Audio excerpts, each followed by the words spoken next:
A city of magnificent stature, a centre of commerce, fashion and culture, passive, aggressive, capital of the world. Hi there. You found yourself in London, England, a gem in the English crown, and one of the most diverse and cultural cities in the world. With a population of over 7.5 million people and covering a distance of 600 square miles and 83 triangular ones, London is one of the busiest and most thriving centres on Earth. Hi there, I'm Vincent Mahoney, star of BBC Three's late night quiz show, Guess That Smell. I'm gonna have to hurry you.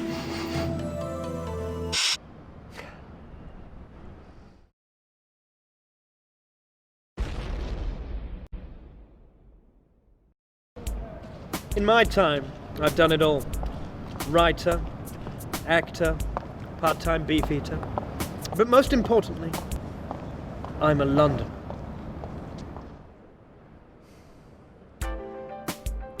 I'll be your guide, confidant, and hopefully friend during your trip to the great city. I'll show you the what's what, the where's where, the who's who, and the when's which of London. You'd be so lost without me, you wouldn't know your elephant and castle from your column of Nelson. Someone once said that if you're tired of London, you're tired of life. But if anything, life is tired of me. But don't just take my word on how great this city is. Yeah, it's pretty good, I'd say. And there you have it. So don't let the smell of urine put you off. Follow me, because we're about to take you humming. Yeah, you're jelly.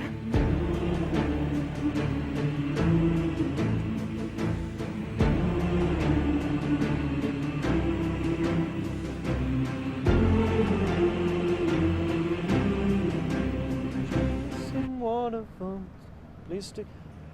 London's magnificent history dates as far back as 1770 or 1770, when Roderick I, or Rodney as he was known at the time, ordered the construction of a new city on the River Thames, or Thames as it was known at the time. This was applauded as a keen-sighted and brilliant move, as it allowed transportation and trade down the river's path, but also because the king liked to play with little boats. The city took just 50 years to build and became renowned around the land as one of the most thriving spots in the country, stretching from Westminster to Tower Bridge.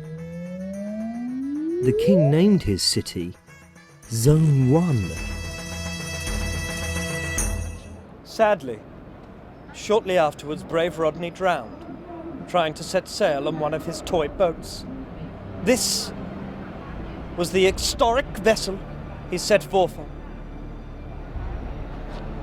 50 men, 7 women, and a goose are believed to have perished in the calamity.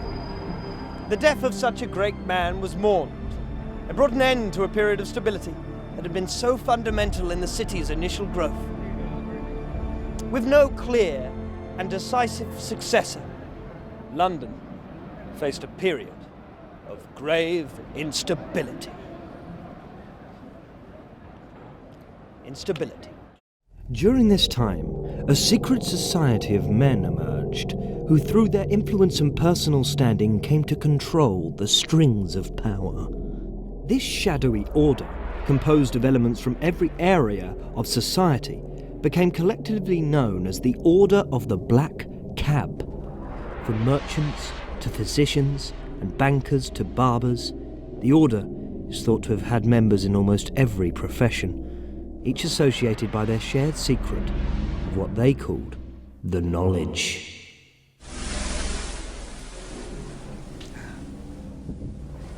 Their influence continued throughout the 1800s, until suddenly, at the turn of the 20th century, like that, they were gone, underground.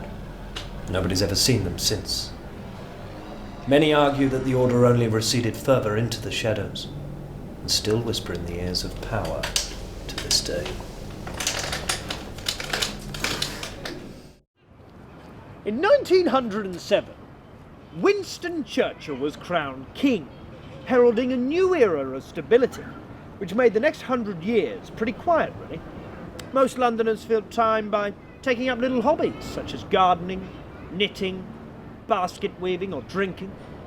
Apart from a slight disagreement with the Germans, nothing of note happened throughout the 20th century, right up until the invention of the iPhone in 2007, which changed everything, bringing us right up to date with a dynamic, thrusting and gyrating London.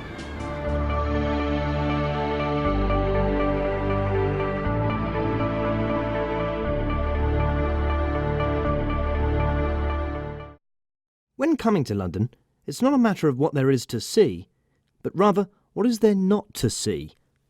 London's skyline is equal to some of the world's best, including Sydney, New York and Swansea. And some of the most famous spots are within just a stone's throw of each other.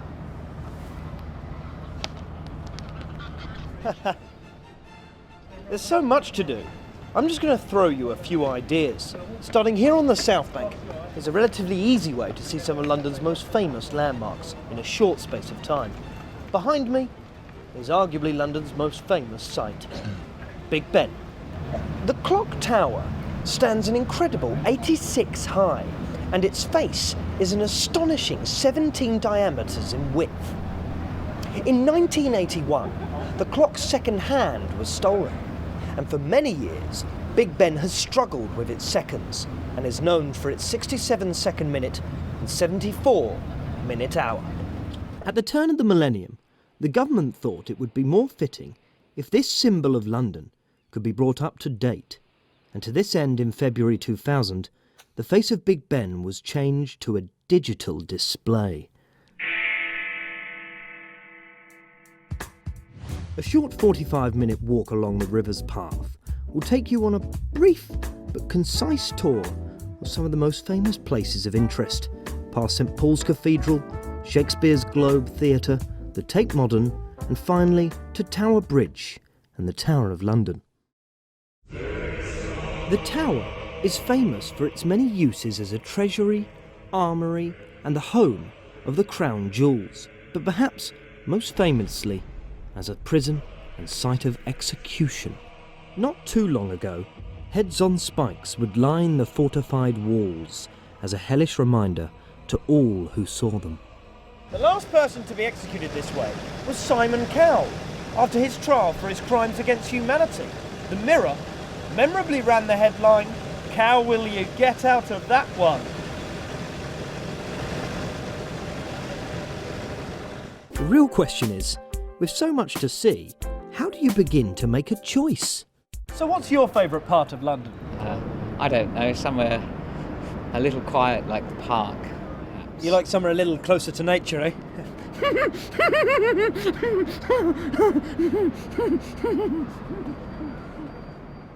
Well, for me it's Greenwich. I've always loved Greenwich. You've got all the pubs there, which are great, and the park. I can just stay there. I love it in the summer. Yeah. And it's not far away actually, because I live in Blackheath. So Oh, you're a black heathen. I didn't mean it in any. You.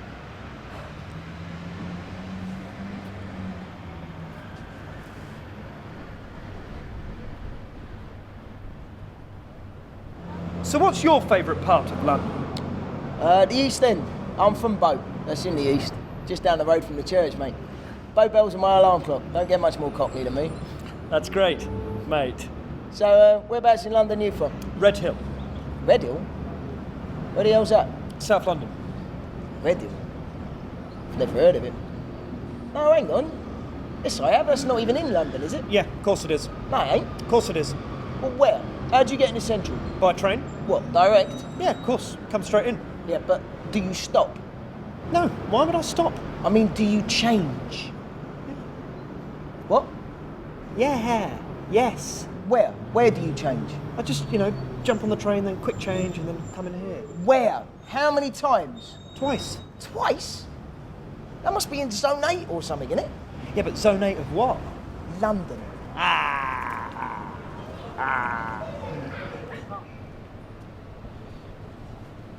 Moving slightly north of the river, we enter the West End, the famous West End, likely to be your primary playground during your time here. The famous shops of Covent Garden and the glitzy lights of Leicester Square bring in the tourists like moths. Not that I've ever seen a moth in a theatre.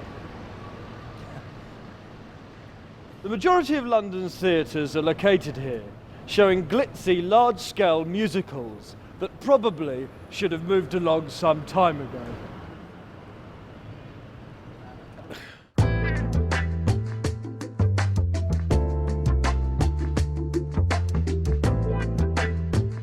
Just south of Leicester Square sits the classically designed Trafalgar Square, which most closely resembles the grandeur of other European cities, with its wide open space, grand architecture, and irritating preponderance of tourists.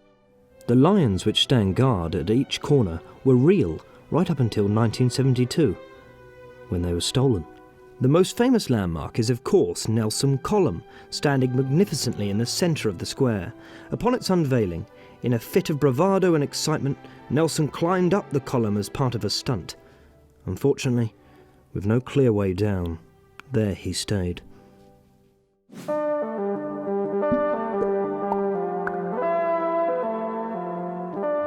The River Thames was brought to England around 300 years ago, some years before London's birth. Originally a stretch of the Nile, it was given to the English in lieu of debts owed for their aid in building the pyramids in 1700.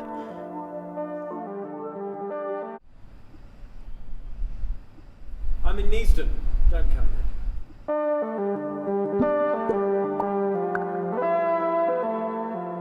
In 2007, the monarchy, facing near bankruptcy, was bought out by Camelot Group plc, operators of the UK National Lottery, at which point they incorporated the title of monarch into their franchise. Britons all over the country pay £1 a go for the chance to become king or queen for a year.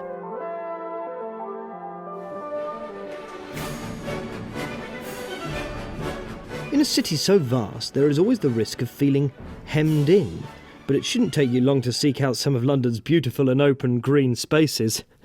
Parks. Greenwich is a perfect retreat from the bustle of the inner city. Known as the Millennium Borough, it is famous for its accomplished University of Art, Dance and Music, as the home of the Royal Observatory, and the spectacular Marmite Museum.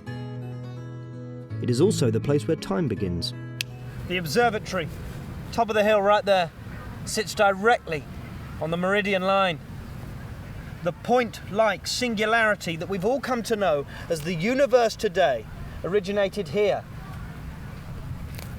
in leafy Greenwich, making that point right up there the centre of the universe. Time emanates and flows from right up there.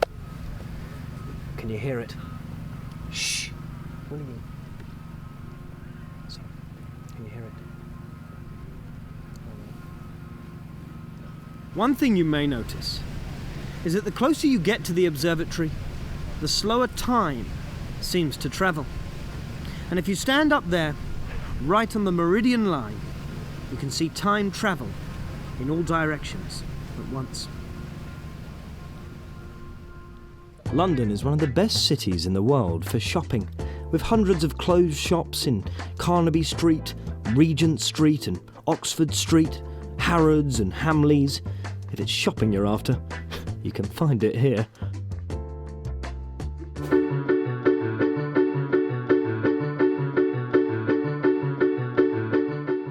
I'm a little bit giraffe. Giraffe, giraffe's neck, peck, peckish. I'm a little bit giraffe.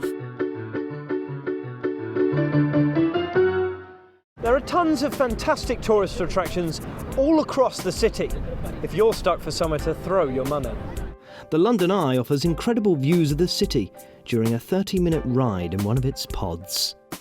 The impressive 3-kilometre high wheel is all that now remains of the giant fairground, built next to the river by Isambard Kingdom Brunel for the Great Exhibition in 1851. Madame Tussauds, the famous museum of wax figures, is always a popular destination for tourists. If you can stand the queue, it is well worth a visit for a chance to see incredibly realistic models of some hugely popular characters such as Marilyn Monroe, Keith Richards and Adolf Hitler. After the recent downturn in his career, Peter Andre has taken a minimum wage job playing his own wax model.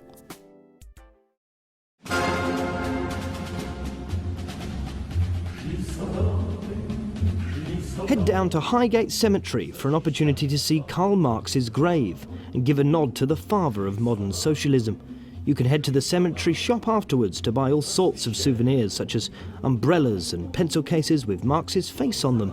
There is a small entrance fee, but it's worth it, and monuments to socialist ideals don't maintain themselves. Have a conversation with Oscar Wilde just off the Strand. This bench, which was designed to offer a place for Londoners to perch and converse with the famous wit, bears his famous remark: "We're all stars for 15 minutes, but some of us are looking at the gutter." Shocking. Visit the BFI IMAX cinema in Waterloo to experience the biggest screen on the planet. They exclusively show films in 3D, because let's face it, it's just not worth seeing otherwise.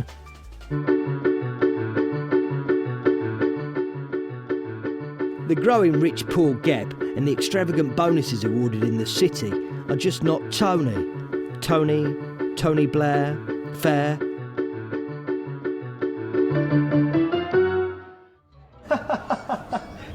Oh, God. Where can I get something to eat? You're probably thinking to yourself at this point. Most Londoners subsist entirely on jellied eels and the ubiquitous chip, which isn't entirely to everyone's taste, but does represent the most authentic culinary experience for those wishing to adapt to the lifestyle. Alongside this, you may enjoy a platter of other traditional titbits such as cockles, whelks and winkles, what's it, wish sticks, Jim Bobs and Willies. Otherwise, you can find a plethora of restaurants and takeaways serving, frankly, questionable cuisine from across the continent. London is, of course, one of the leading cultural cities in the world, offering a feast for the eyes, ears and mind. This is a city where art and history drips off the walls, so if you want some, grab a sponge. The museums are free, and brilliant they are too. But you don't have to go to the museums to get your fix of culture. Just take a look around and you'll see art and architecture everywhere you turn. Splendid buildings looking really old. Sir Christopher Wren's St Paul's Cathedral, the monument and arguably his masterpiece, the O2 Arena. Furthermore, everywhere you turn, you will be under the watchful eyes of London's greatest fictional and real-life heroes. The city has over 100,000 statues embodying some of history's most famous names, including Winston Churchill, the Duke of Wellington, and of course, William Shakespeare, the author of the complete works of William Shakespeare.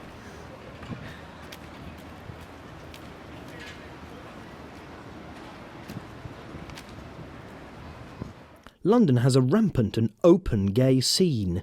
Key places of interest might be GAY, Gay, or Hampstead Heath. The area known as Soho is famous for its bars, clubs, and filthy sex shops. It's also the centre of a thriving gay community. Oh, here's one now. One what?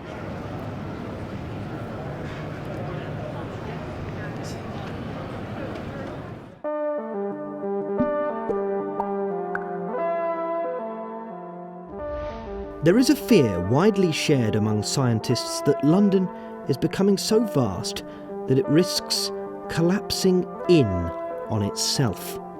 If it continues to expand on its current rate without any efforts made to curb its growth, it will eventually implode. What's your favourite thing about London? the culture. There is always something interesting to do in London. Well, it's got to be David's big society, hasn't it? I mean, it's just so bloody big. All right. Hello. What's your favourite thing about London? I'm not sure, really. Must be something. No, I'm not sure. I find London a little bit love-hate, actually. What do you mean? What's there to hate about it? Well, I don't know. It's all right. There's lots to do, but I just find that it can get you down a little bit sometimes. The people, the commuting. I don't like people or something. No, I'm just saying that I find London can be a little bit oppressive. There's some quite rough areas. Well, they're not rough, they're vibrant. Come on, there must be something you like. West End? No, I'm not really into theatre. Theatre? You're not into theatre? What about the museums? Yes, they're all right. All right? The best museums in the world. Well, I like to go to the park and read my book. Read a book? You can read a book anywhere at any time. Well, I don't know. Can't think of anything else. Well, if you don't want to live here, don't live here then. The point still stands. The point still stands. There's loads to see in London, as long as you're up for it. As long as you're up for it.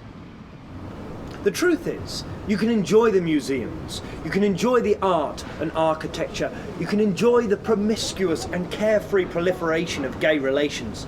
But no good cultural tour of London would be complete without taking a trip to one of the capital's traditional English pubs for a good old Cockney knees up.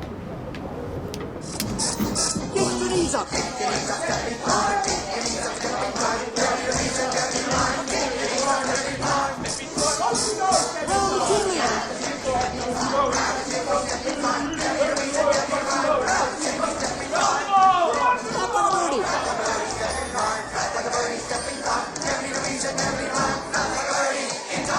They may call New York the city that never sleeps, but London's trains can get you anywhere as late as midnight. So we're not that far behind. You're going to need to find yourself one of these, an Oyster card. Easily topped up at any of London's underground stations, making travelling quicker, cheaper and easier. However, if you want unparalleled access to the high life, you're going to need to find yourself one of these. A lobster card, used by London's fashionable elite.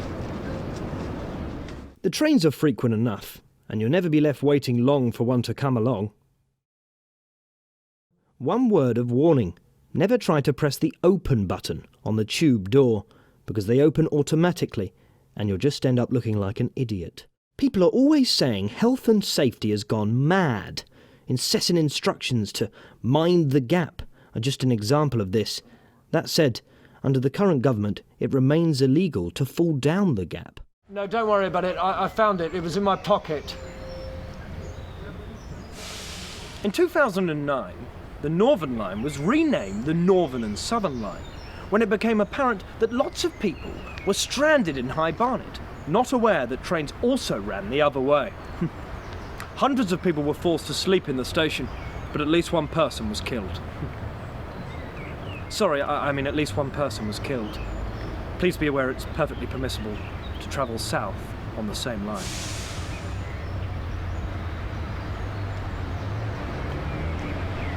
I need your help again. I can't find my phone, because usually I feel it. If you're not looking to go far, why not hop on one of the local pack cockneys? These crafty folk have combined a love of basket weaving with their knowledge of London to provide a quick, no-fuss service to busy Londoners. How are you getting there? I think I'll take the Opera. Opera, Sydney Opera House, Sydney, liver and kidney, liver, Danube River, Danube, tube. I'll meet you at South Kensington. Opera. A brief word of warning. Traditionally speaking, the average Londoner is a savage breed of human, a highly unlikable blend of arrogance and prejudice. Don't make eye contact with anyone. This hardened attitude has developed as a defence mechanism against the incessant pressure of commuter travel, smog and jelly deals. Tread carefully. One thing is for sure. London's demographic is transforming at such an incredible rate that there's little telling as to what to expect from the people that live here. The population is almost continuously experiencing a crisis of identity. I don't even know who I am half of the time. Didn't I used to be Chinese? Well, there you have it. London, England, UK world. A bustling, exciting, thrusting, happening, trendy, liberated, cultured, historic, inspiring, inspired melting pot of a capital city.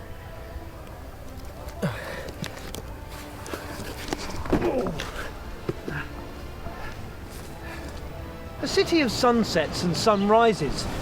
Buildings, people, pavements, rivers and bridges, traffic, fine dining and not so fine dining. A place where you can wake up in the morning and go to bed in the evening. A place where people get up in the morning, go to work, finish work, have a drink and go home again. A place where your best friend's brother can become your adopted second cousin all in the space of a hazy summer. A place where dreams are made and quite often not made at all. So come on, there's no use gingerly standing on the banks, watching the water of life go rushing past in a torrent of excitement and activity. You have to just bite the bullet and jump in.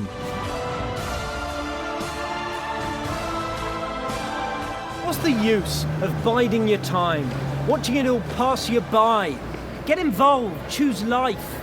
Choose an Oyster card, choose Adventure on the Northern and Southern Line, choose 250 different languages, choose cockles, whelks and winkles with a side helping of spaghetti bolognese, choose keeping to the right and minding the gap on a non-stop hop from zone 1 to 9, choose carefree gay relations with a Pat Cockney. Choose a city of 1,000 secrets, not all of which you wish to hear. Choose London!